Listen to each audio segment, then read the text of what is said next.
সম্মানিত ভিউয়ার্স, আসসালামু আলাইকুম। আশা রাখি সবাই আল্লাহর রহমতে ভালো আছেন। আজকের আমাদের আলোচনার বিষয় হলো টেক কোশ্চেন নিয়ে।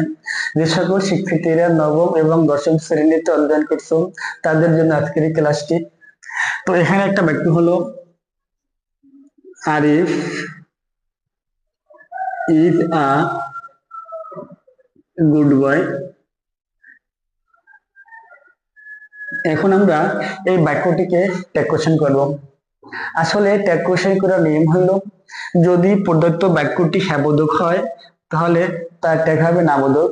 আবার যদি প্রদত্ত বাক্যটির অর্থ নাবোধক হয় তাহলে তার ট্যাগ হবে হ্যাবোধক। এখানে Arif is a good boy, Arif একজন ভালো ছেলে, যা একটি হ্যাবোধক অর্থ প্রকাশ করেছে, তাই আমরা এর ট্যাগ হবে কি, ট্যাগ লিখবো নেগেটিভ। যেহেতু এটা হ্যাবোধক তাই তার ট্যাগ হবে নাবোধক। যদি কোনো সেন্টেন্সে সাহায্যকারী ভার্ব অথবা মডাল ভার্ব থাকে সেক্ষেত্রে সেটা ট্যাগের শুরুতে বসবে। তো এখানে সাহায্যকারী ভার্ব হলো ইজ, তা আমরা ট্যাগের শুরুতে রাখবো ইজ। তারপর এই বাক্যটি যেহেতু একটি হ্যাবোধক অর্থ প্রকাশ করেছে তাই এর ট্যাগ হবে নাবোধক। তো আমরা ইজ এর পরে একটা নট লিখবো, ইজ নট। কিন্তু ইজ নট এর সংক্ষিপ্ত ফর্ম হলো ইজেন্ট, আমরা এখানে লিখবো ইজেন্ট। এখন আমরা লিখবো ট্যাগের সাবজেক্ট। ট্যাগের সাবজেক্ট আমরা কি লিখবো, যেহেতু দেখতে হবে এই প্রদত্ত বাক্যে সাবজেক্ট কোনটা। প্রদত্ত বাক্যের সাবজেক্ট হলো আরিফ।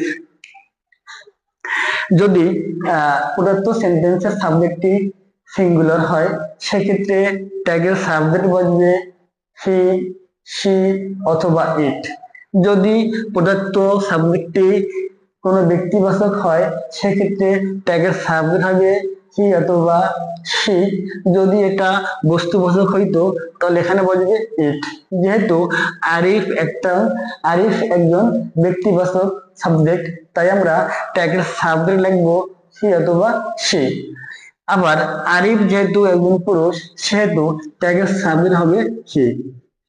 যদি এখানে কোনো মেয়ে হইতো সি, রিমা, সিমা, তাহলে আমরা এখানে কি লিখবো, এখানে লিখবো সি।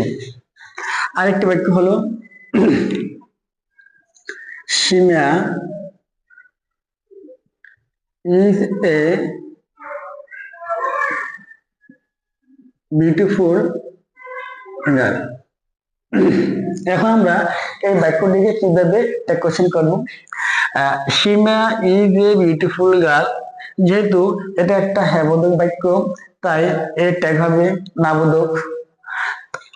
যেহেতু এখানে সাহায্যকারী ভার্ব আছে, যেহেতু যদি কোনো সেন্টেন্সে সাহায্যকারী ভার্ব অথবা মডাল ভার্ব থাকে সেটার ট্যাগের শুরুতে বসবে, তাই এখানে ট্যাগের শুরুতে বসবে ইজ।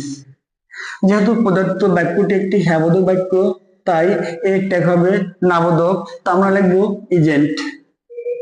তারপর লিখবো আমরা ট্যাগের সাবজেক্ট। তো এখানে এই প্রদত্ত বাক্যে সাবজেক্ট হলো সীমা। তা আমরা জানি ট্যাগের সাবজেক্ট কি বলবে, হি, সি, ইট অথবা দে। যদি প্রদত্ত সাবজেক্টটি হয় সিঙ্গুলার এবং ব্যক্তিবাচক সেক্ষেত্রে আমরা এখানে লিখবো সি অথবা সি। যদি ছেলে বোঝায় তাহলে সি লিখবো, আর যদি মেয়ে বোঝায় তাহলে আমরা সি লিখবো। যেহেতু সীমা একজন মেয়ের নাম তাই আমরা এখানে লিখবো সি। তারপরে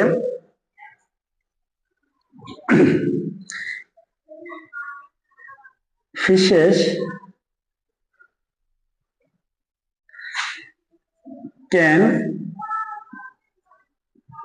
সুইম, মাছ সাঁতার কাটতে পারে। এখন আমরা এই বাক্যটি ট্যাগ কোশ্চেন করবো কিভাবে। ফিশেস ক্যান সুইম, এই বাক্যটি একটি হ্যাবোধক অর্থ প্রকাশ করে তাই এর ট্যাগ হবে নাবোধক। তাহলে আমরা ট্যাগের শুরুতে কি লিখবো, যদি প্রদত্ত বাক্যে সাহায্যকারী ভার্ব অথবা মডাল ভার্ব থাকে তার ট্যাগের শুরুতে বসবে। যেহেতু এখানে মডাল ভার্ব আছে ক্যান, আমরা এখানে লিখবো ক্যান। তারপরে যেহেতু এটা একটা হ্যাবোধক বাক্য তাই এই ট্যাগ হবে নাবোধক, আমরা কি লিখবো ক্যান্ট, ক্যান্ট।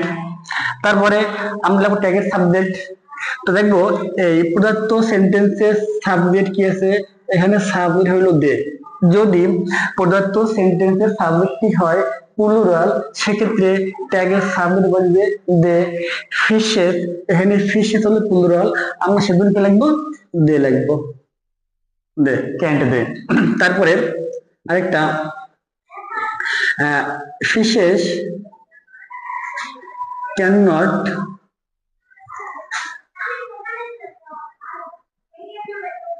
ফ্লাই, মাছ উঠতে পারে না। যেহেতু এই প্রদত্ত বাক্যটি একটি নামবোধক বাক্য, তাই এর ট্যাগ হবে হ্যাবোধক। যদি প্রদত্ত বাক্যে সাহায্যকারী বা মডেল ভার্ব থাকে সেগুলি ট্যাগের শুরুতে বসবে। তো এখানে মডেল ভার্ব আছে ক্যান, আমরা এখানে কি লিখবো ক্যান। যেহেতু বাক্যে নেগেটিভ লক্ষণ আছে সেহেতু এই নেগেটিভ লক্ষণ এখানে হবে না, শুধু ক্যান হবে। তারপরে প্রদত্ত বাক্যের সাবজেক্ট হলো ফিশেস, যা প্লুরাল অর্থ প্রকাশ করে, তাই ট্যাগের সাবজেক্ট হবে কি দে।